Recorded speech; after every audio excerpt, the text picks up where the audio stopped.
Have you ever wondered what it would be like to have a brain disorder? Schizophrenia affects 2.5 million Americans aged 18 or older, which is about 1.1% of our population. The main focuses of today are going to be what causes the brain disorder, the positive and negative symptoms of it, and the treatments and cures. The main cause of schizophrenia is genes and the environment. Schizophrenia occurs in 1% of the general population, but in 10% of those who have a relative that carry the disease. Twins have the highest chance of developing schizophrenia with 40 to 65%. Genes are associated with causing it, but no gene has been found to cause it on its own. Many environmental factors play a role, such as exposure to viruses and malnutrition before birth, and overusage of marijuana. Different brain chemistry and structure.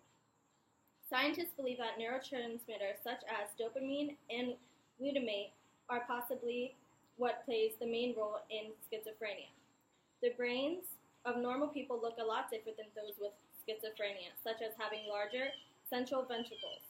The problems often might not show up until the person reaches puberty and is fully developed. Now that the causes of schizophrenia have been introduced, let's move on to the symptoms. Hallucinations are when a person sees, hears, or smells something that no one else does. Voices are the most common hallucination that a schizophrenic may have. The voices inside of their head either talk to the person or talk to one another. They may also see objects or people that aren't there, smell things, or even feel things that aren't around them. Delusions are false beliefs that are not a part of the person's culture and do not change. For example, someone with schizophrenia may believe that their neighbor can control their mind with magnetic waves. Abnormal motor behavior is when someone repeats a movement over and over without control, such as twitching their arm.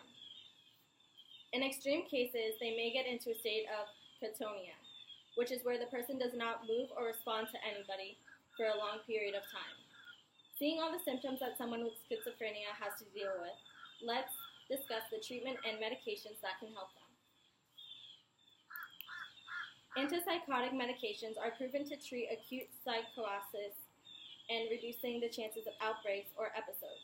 There are two stages to treatments. The first stage is acute phase when the high doses are given to the patient and may be necessary for a long period of time. The second stage is the maintenance phase, which is lifelong. This is when dosage is reduced to the minimal amount. Psychological interventions may also happen. It is training that helps the patients learn how to live with their disease. There are 4 kinds of interventions. Individual therapy, which is where the patient learns to cope with stress and identify early warning signs of relapse. Social skills trainings, which focuses on improving communication and social interactions. Family therapy, which provides support and education to families dealing with schizophrenia in case of emergencies. And lastly, vocational rehabilitation and support employment, which helps patients prepare to find jobs, keep them, and maintain a normal life. After getting to know all about schizophrenia, I will continue with the conclusion.